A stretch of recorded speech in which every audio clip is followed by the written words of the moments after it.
Terima kasih Anda masih bergabung bersama kami, pemirsa, dan sudah kembali bergabung rekan KZ7. Iya pemirsa, untuk Create Up kali ini kita akan membahas sesuatu yang menarik yakni bertani. Mungkin Ya. it's been a while ya soal tani dan bertani dengan menggunakan IoT lewat startup. Dan sudah tersambung melalui line Zoom bersama Mas Abdul Qolik, founder dan CEO dari Lokatani. Apa kabar Mas Abdul Qolik? Alhamdulillah baik. Baik, terima kasih sudah bergabung bersama kami Mas Abdul. Mas Abdul, kalau Anda melihat volatilitas harga komoditas pangan jelang akhir tahun tuh gimana sih menurut Anda dari point of view startup yang mengaplikasikan IoT di industri pertanian? Oke, untuk saat ini sih sebenarnya untuk pertanian konvensional itu volatilitas harganya itu emang luar biasa sih menjelang akhir tahun ini. Ditambah dengan adanya El Nino ya, dan itu sangat berpengaruh sama harga. Contohnya karena kita mainnya itu di sayur mayur kayak gitu. Contohnya biasanya harga selada itu di pasaran sekitar 10.000 sampai 15.000 gitu. Lebih murah lah daripada hidroponik, daripada selada keriting hidroponik gitu.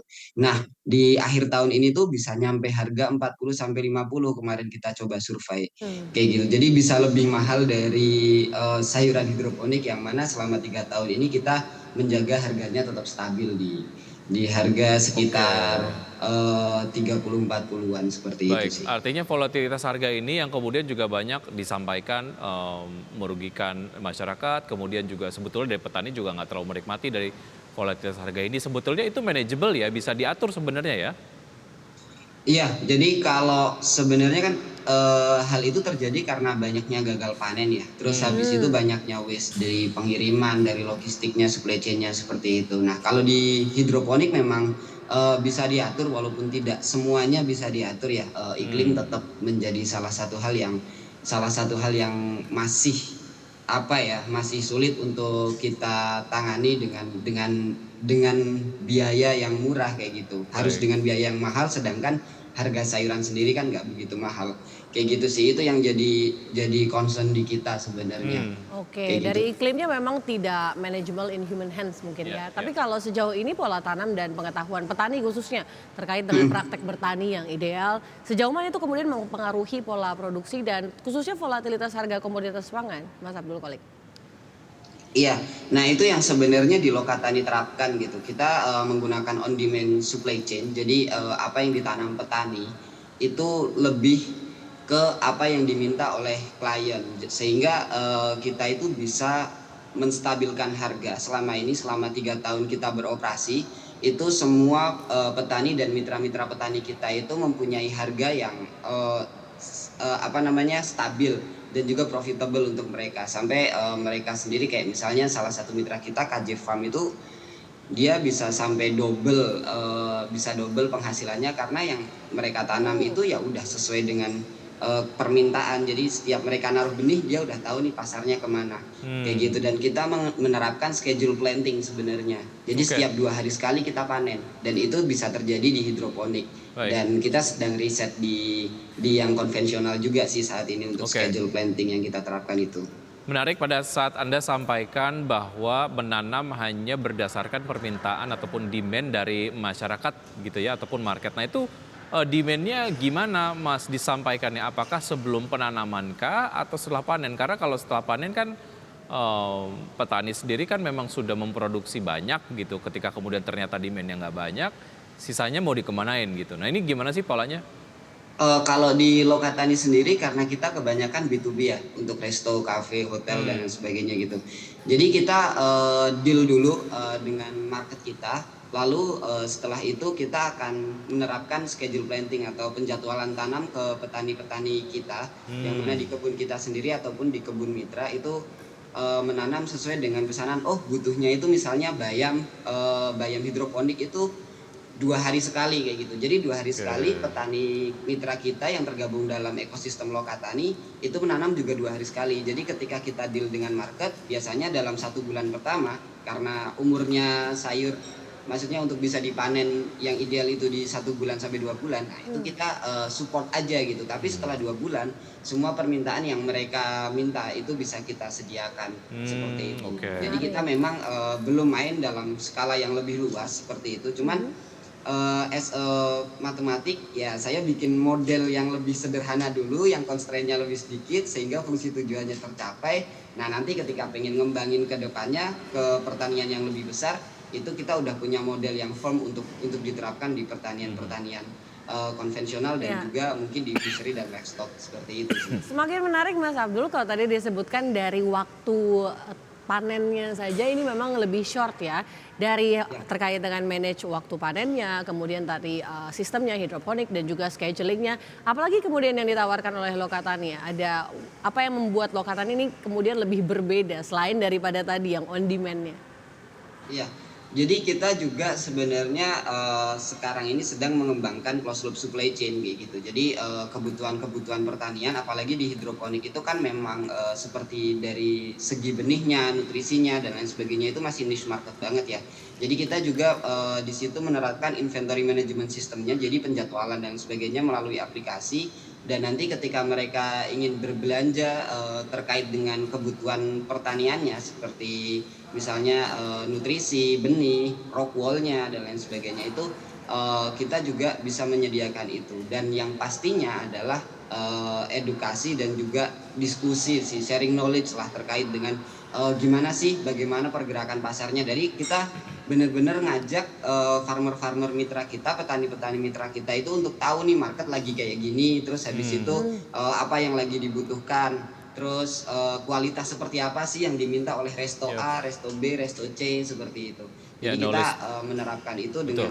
dengan apa ya? Kita tetap berdiskusi dan terus Iya. ngambil knowledge dan juga sharing knowledge-nya ke mereka kayak gitu Oke, sih. knowledge ini juga memang menjadi satu hal yang kadang diperlukan oleh petani sendiri gitu ya, bahwa kemudian mereka sangat gape dan jago banget dalam hal menanam komoditas tani itu mereka udah jago banget, tapi kemudian knowledge di sekitarnya ini yang kemudian mereka juga perlu tahu gitu ya. Oke, semakin menarik kita akan lanjutkan usai jeda berikut ini dan pemirsa tetap bersama kami, usai jeda kami akan segera kembali. Ya pemirsa kita masih berbincang dengan Mas Abdul Qolik, founder dan CEO dari Lokatani. Kalau tadi sempat disebutkan terkait dengan penggunaan aplikasi, kemudian ada knowledge market juga, scheduling dan lain-lain. Mungkin tadi di tema awal ya, Internet of Things dalam bertani. Lokatani menggunakan Internet of Things seperti apa skemanya? Iya, jadi Internet of Things itu kita punya device-nya di kebun yang mana di sana itu ada sensor-sensor. Nah, karena kita untuk saat ini Internet of Things-nya itu ada di hidroponik, jadi di tandon-tandon di pertaniannya itu kita taruh sensor yang mana sensor itu bisa ngukur dari ketinggian air, terus habis itu dari kondisi pH airnya seperti apa, nutrisi yang dibutuhkan tanaman itu seperti apa. Jadi kita pasang threshold gitu dan setelah itu intense monitoring dari petani itu bisa diatasin karena biasanya di hidroponik tuh setiap pagi, sore, terus siang gitu, malam gitu ngecekin kan pH-nya gimana, nutrisinya pas apa enggak dan lain sebagainya.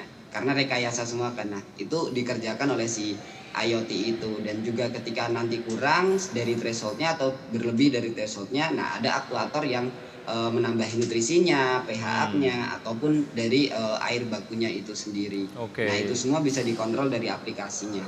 Oke, Kayak gitu tapi sih. ada instalasi yang juga memang dilakukan di media tanam ya, Iya. untuk hidroponiknya sendiri. Oke, saya ingat beberapa waktu yang lalu saya ngelihat teman saya yang mulai mencoba mempraktekkan, tapi kemudian karena memang masih belajar gitu ya, ada sayur atau romaine, selada romaine, Oke. yang Iya. jadinya kok terlalu pahit gitu, kok ini warnanya terlalu jadi terlalu apa namanya tua Iya. sekali dan lain sebagainya gitu ya. Hal-hal kayak gitu bisa diantisipasi ya dengan IoT ini ya, Mas ya. Iya, iya benar Oke. bisa. Jadi karena kita punya threshold kontrolnya, jadi itu kan terlalu pahit karena kelebihan nutrisi, kayak Oke. gitu. Jadi Kelebihan nutrisinya juga nggak baik dengan ya? itu kan kalau kita misalnya punya threshold untuk selada nutrisi itu tidak boleh lebih dari 700 ppm-nya kayak gitu kan.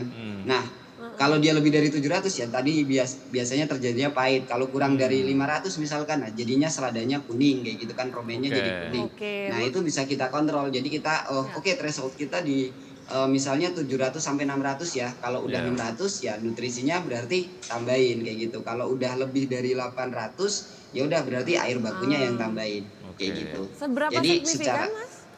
Kenapa? Seberapa signifikan Mas Abdul terhadap implikasi penerapan IoT ini terutama produktivitas dari mungkin apakah panennya jauh lebih banyak, lebih besar dibandingkan dengan waktunya ya tadi ya Ya. jumlahnya dan apakah Kualitasnya. mudah juga nih kalau tadi kan lihat kayaknya lumayan ya canggih ya penggunaan aplikasi banyak yang terukur gitu.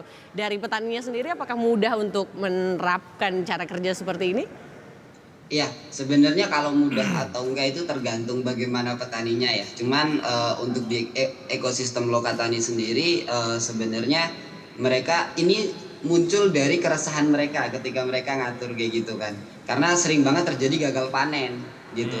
Jadi terjadi gagal panennya tuh gara-gara ya human error, misalkan oh malamnya itu airnya mati tapi nggak ada yang ngetahuin gitu kan, terus tiba-tiba besoknya udah layu semua kayak gitu. Jadi kita sih masih dalam masih dalam beta testing ya sekarang ini. Jadi itu sekitar 40% itu udah bisa kita solve untuk panenannya itu bisa lebih banyak dan lebih karena kan kalau misalnya di pasar premium ketika kualitasnya nggak masuk ya udah gitu Iya. jadinya turun grade kan kayak gitu kan. Nah itu sih yang sebenarnya kita jaga untuk tetap di grade atas juga kayak gitu. Oke, untuk melakukan instalasi kemudian juga plus juga trainingnya dan sebagainya berapa sih biayanya harus dikeluarin petani, Mas Abdul? Untuk saat ini di Lokatani itu semuanya masih gratis gitu. Jadi karena kita masih di beta testing, untuk beberapa petani yang kita terapkan di sana itu masih gratis gitu.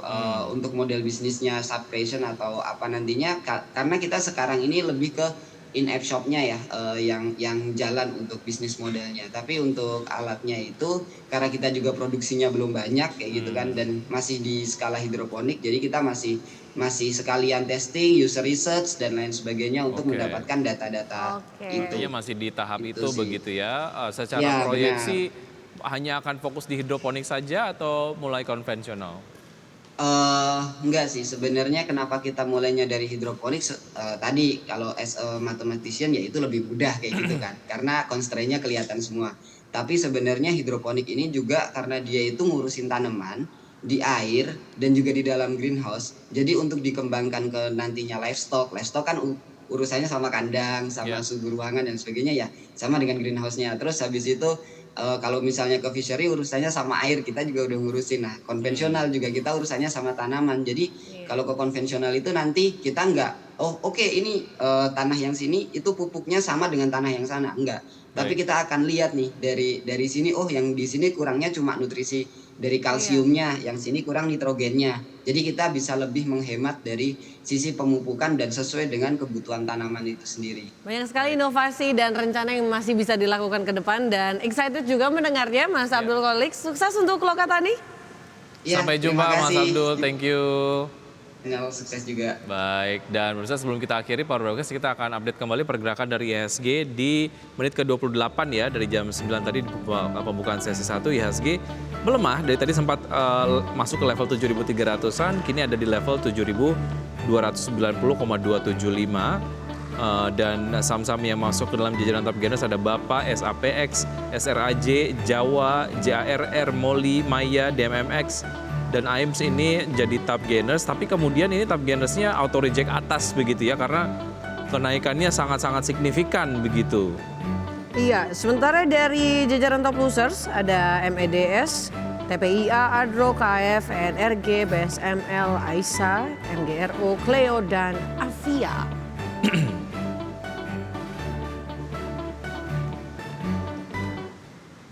Ya baik pemirsa, 90 menit sudah kami menemani Anda dalam Power Breakfast. Ya, semoga pembahasan hari ini dapat menjadi referensi dan sumber informasi untuk Anda. Tetap perbarui informasi Anda hanya di IDX Channel, the trustworthy and comprehensive investment reference. Saya Wiki Adrian. Dan saya KZ7. Sampai jumpa.